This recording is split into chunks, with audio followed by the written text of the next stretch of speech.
प्यारे बच्चों, आज हम अध्ययन करेंगे कक्षा 4 की पुस्तक पर्यावरण अध्ययन का अध्याय नंबर 2, अरणी का परिवार। और इस अध्याय को शुरू करने से पहले एक टॉपिक का नाम दिया गया है, कैसे कैसे परिवार। एक चित्र है जिसमें लिखा हुआ है छोटा परिवार और दूसरा चित्र है जिसमें लिखा हुआ है बड़ा परिवार। ये आप छोटा परिवार देखिए, इसमें पीछे मकान बना हुआ है, दो छोटे छोटे बच्चे हैं और एक बच्चों की माता जी हैं। और एक तरफ बड़ा परिवार है जिसमें सबकी भूमिकाएं अलग अलग हैं। इनके बारे में अध्ययन करेंगे।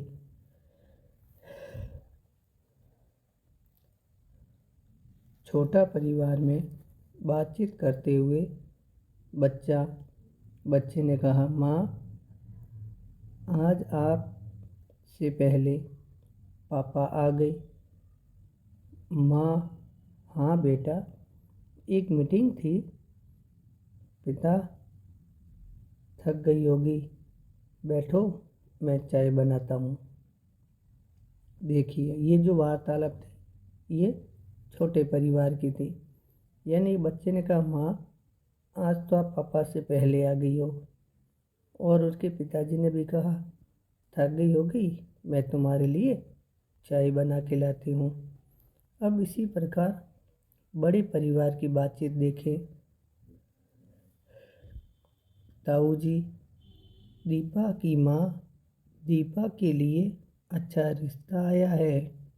दीपा से पूछना, यदि आगे पढ़ना चाहती हैं तो उन्हें ना कह दें। वैसे तो 21 वर्ष की हो गई हो, शादी के लायक हैं। अब दोनों परिवारों की बातचीत में क्या अंतर था? अब चर्चा कीजिए और बताइए कि चित्रों को देखिए और निम्नलिखित बिंदुओं के आधार पर इन दोनों परिवारों के बारे में चर्चा कीजिए। दोनों परिवार में सदस्यों की संख्या कितनी थी? जैसे पहला चित्र आपने जो देखा था, ये वाला छोटा परिवार, इसमें परिवार के सदस्य कितने हैं और इसमें परिवार के सदस्य कितने हैं? तो परिवार के सदस्यों की संख्या, महिलाओं के कार्य, घर के कार्य में पुरुष का योगदान और पढ़ाई के महत्व के प्रति जागरूकता और परिवार में निर्णय लेने की भागीदारी। निर्णय का मतलब होता है फाइनल डिसीजन।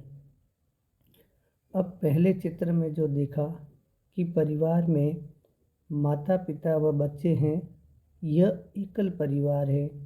और जो दूसरा चित्र था वह संयुक्त परिवार का है, जिसमें दादा दादी जी, माता जी पिताजी, ताऊ जी ताई जी, काका जी व उनका परिवार सभी एक साथ रह रहे थे। कभी कभी किसी परिवार में एक या दो सदस्य ही होते हैं। अब आप सोचिए और लिखिए कि आपका परिवार इनमें से किस प्रकार का है और आपके परिवार में कौन कौन लोग हैं। आप किस परिवार में रहना पसंद करोगे? आपके परिवार में कौन कौन कमाने वाले हैं? आप बड़ी होकर कमाने के लिए क्या क्या काम करना पसंद करोगे? ये जो प्रश्न हैं, ये इन चित्रों को देखकर आप सोच सकते हैं। अभी जो प्रश्न थे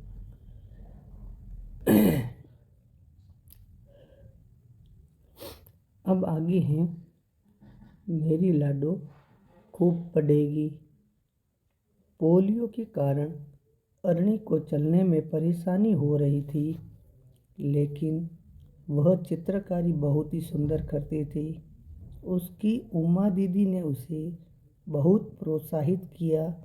अब उसका चयन national institute of fine arts में हो गया है, अतः अब उसे पढ़ने के लिए मुंबई जाना होगा। आज तक उनके परिवार में कोई लड़की बाहर पढ़ने के लिए नहीं गई है, इसलिए दादाजी ने सुनते ही मना कर दिया कि लड़की है, चलने में परेशानी है, बाहर जाएगी तो कहाँ रहेगी, बहुत समस्या आएगी, वह अकेली समस्याओं से कैसे निपटेगी। यानी कि दादाजी को चिंता थी कि बच्ची आराम से चल नहीं सकती है, पैर में समस्या है और वो अकेली कहाँ रहेगी, क्या खाएगी, अब मुसीबतों का सामना कैसे करेगी। लेकिन अरणी के पिताजी चाहते थे कि मेरी लाडो खूब पढ़े। अब उसके पिताजी चाहते थे कि मेरी बच्ची बहुत पढ़े। उमा दीदी ने अरणी के दादी जी को समझाया कि वह एक हॉस्टल में रहेगी जिसमें सब लड़कियां ही रहती हैं और वहाँ पर वह सुरक्षित रहेगी। उन्होंने डॉक्टर आंटी से भी उनकी बात करवाई, वह भी बाहर पढ़कर ही आई थी। आखिर अरणी के दादाजी मान गए और सभी अरणी के मुंबई जाने के लिए तैयारी करने लगे और इस बात पर अरणी बहुत खुश हो गई। उसने दादाजी, पिताजी और उमा दीदी का आशीर्वाद लिया और मुंबई के लिए आगे चली। अब आप सोचिए और बताइए कि अरणी यदि लड़का होता तो क्या उसके दादाजी बाहर जाने के लिए मना करते। अब दादाजी ने मना किस लिए किया कि एक तो वो लड़की है, ऊपर से वो एक पाँव से वो समस्या भी है उसके एक पाँव में, और वो लड़की है, कैसे रहेगी, कहाँ जाएगी, क्या खाएगी, खाना कैसे बनाएगी, सामान लेने कहाँ जाएगी, ये सब चिंता थी। अगर वो लड़का होता तो क्या दादाजी मना करते। तब आपका उत्तर होगा नहीं। अगर अरणी लड़का होता और उसे मुंबई जाना होता तो वो दादाजी मना नहीं करते, तो दादाजी को इतनी चिंता नहीं होती जितना वह लड़की है, इसलिए उनको चिंता है। अब अरणी को बाहर पढ़ने नहीं भेजने के पीछे की चिंता जो थी वह उचित थी या नहीं थी। यानी जो दादाजी ने मना किया था कि बाहर नहीं जाना, मुंबई नहीं जाना, ये उनकी चिंता कितनी उचित थी। उचित का मतलब सही निर्णय था या गलत निर्णय था, या ऐसा होना चाहिए या फिर ऐसा नहीं होना चाहिए, उसके बारे में सोच कर बताइए। अब अगला प्रश्न है कि अरणी क्या चाह रही थी। क्या उसे उसकी रुचि और इच्छा के बारे में पूछे जाना चाहिए था या उसे नहीं पूछा जाना चाहिए था। और आप सोचकर बताइए कि आप किन किन अवसरों पर अपने से बड़ों का आशीर्वाद लेते हैं। कोई अच्छा काम करते हैं तो बड़ों का आशीर्वाद लेते हैं, जैसे जन्मदिन है, कोई शादी समारोह है, कोई बड़ा अच्छा कार्यक्रम है, उसमें आप नया वर्ष हैं, त्योहार हैं आदि में आप बड़ों का आशीर्वाद लेते हैं। अब अगला प्रश्न है कि आपके परिवार में बड़े बुजुर्गों का सम्मान कैसे किया होगा या कैसे किया जाता होगा। आप उन्हें अपने से बड़ों का आदर सम्मान कैसे करते होंगे। अब एक प्रश्न है कि आपके घर में जब कोई बड़ा फैसला लेना होता है तो वह फैसला कौन तय करता है, और आपके घर से आपसे जुड़ी जो बातों पर, जैसे कौन से कपड़े पहनने हैं, कौन से खिलौने लाने हैं आदि जो फैसले लेने में फैसले लेते हैं, क्या वो आप से पूछकर फैसले लेते हैं या आपसे बिना पूछकर ही फैसले लेते हैं कि आप इस कलर का ही कपड़ा पहनोगे, इस खिलौने से ही खेलोगे, या ऐसा आपकी कोई राय लेते हैं या नहीं लेते हैं? अगर राय लेते हैं तो लेना चाहिए या नहीं लेना चाहिए? क्या वो खुद राय जो लेते हैं, वो खुद जो फैसले लेते हैं वो सही लेते हैं या नहीं लेते हैं? आप खुद सोचिए। अब अगला प्रश्न है, क्या आपकी माँ कभी कभी आपसे पूछती हैं कि आज खाने में क्या खाएंगी?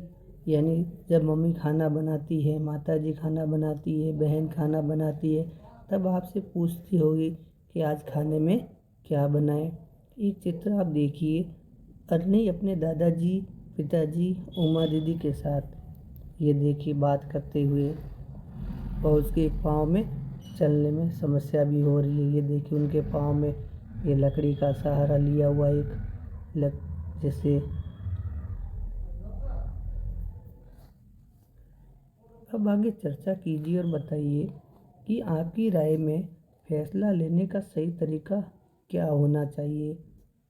अभी आगे है कि बड़े फैसला ले और बाकी सब माने, या सभी की राय ले और फिर फैसला ले, या कोई और। यानी जो फैसले लेते हैं वो आपके हिसाब से कैसा होना चाहिए फैसला? या तो बड़े फैसला लेना चाहिए, बड़ों जो घर में बड़े बुजुर्ग हैं उनको फैसला लेना चाहिए, या फिर जो बड़े फैसले ले रहे हैं उनको सभी को मान लेना चाहिए, ये बात सही है? या फिर सभी की राय लेनी चाहिए फिर फैसला लेना चाहिए, ये बात सही है? या फिर कोई और बात सही है? अगर ये सही है तो आपके लिए ठीक है, अगर ये सही नहीं है तो आप बताइए किस प्रकार का फैसला सही होगा। अब आगे है कि वक्त के साथ बदलना होगा।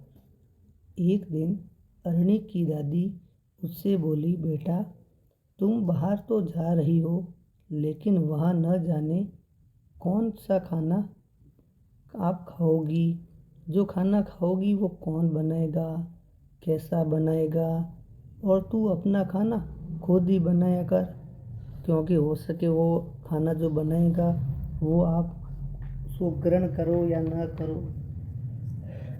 अब अरणी उस बात पर बोली कि दादी मैं वहाँ पढ़ने के लिए जा रही हूँ, खुद खाना बनाऊँ इतना समय कहाँ होगा। हॉस्टल में तो शुद्ध और अच्छा खाना ही मिलता है, और क्या फ़र्क पड़ता है कौन बना रहा है, सभी इंसान ही तो है। और वक्त के साथ तो हमें बदलना होगा, यानी जो भोजन बना रहे वो अच्छा ही बनाएंगे।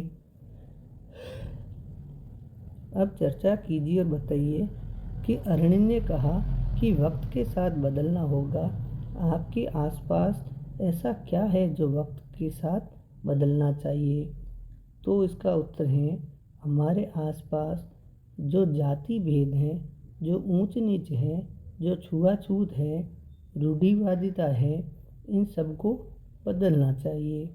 अब प्रश्न दूसरा, क्या वक्त के साथ समाज की सोच व मूल्यों में भी परिवर्तन देखने को मिलते हैं?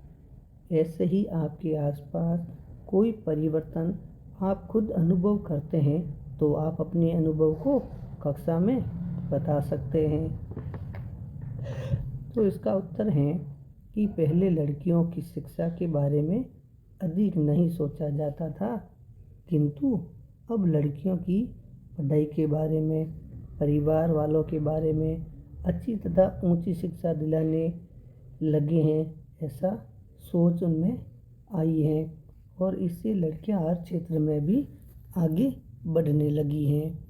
अब हमने इस पाठ में क्या समझा है कि हमने यह सीखा है कि छोटे परिवार एकल परिवार होते हैं, और संयुक्त परिवार में दादाजी, चाचा जी, ताऊ जी आदि सदस्य सभी साथ साथ रहते हैं। और बेटियों को भी पढ़ना चाहिए, उन्हें भी आगे बढ़ने का मौका देना चाहिए, और परिवार के बड़े बुजुर्गों का सम्मान करना चाहिए, और समय के साथ हमें सोच में बदलाव करना चाहिए।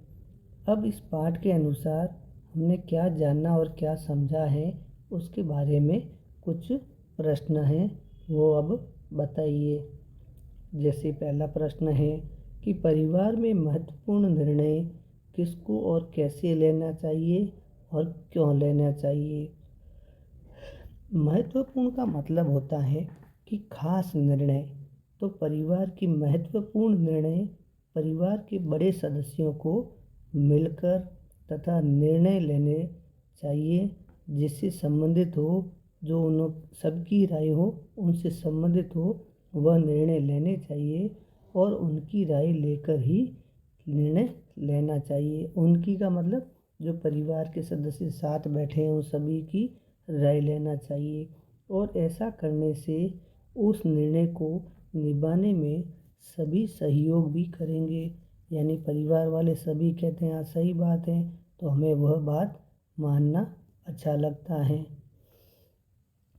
और परिवार, संयुक्त परिवार एवं एकल परिवार के क्या क्या फायदे हैं उसके बारे में बताइए।